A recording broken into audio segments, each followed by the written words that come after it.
Video yathu lero tionesana mmene tingapangire kuti tikakhala kuti tikuyankhula ndi munthu wina wake pa call ndi winanso akuyimba isamamuze kuti akuyankhulapo, koma iziyitana muzitha mwina kudula call imene mukuyankhulayo ndikuyankhula ndi munthu winayo, mwina munthu winayo ndofunikira kuposa amene mukuyankhula naye. Ndiye ndikuoneseni kuti timatani.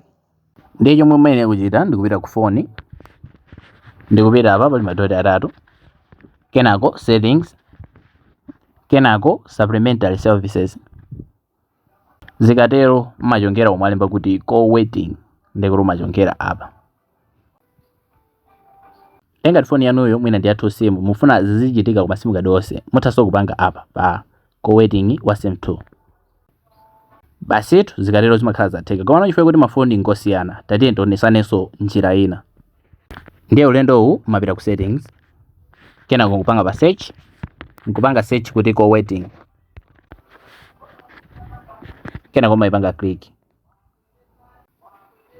Ikatero imakufikisa ni malo omwe aja, ndiye kupanga kwake ndi kumene koko. Ngati mufuna kuti ma videos ngati amene wawa asamakuphonyeni osayiwala kupanga follow. Tiye tionanso video yotsatira.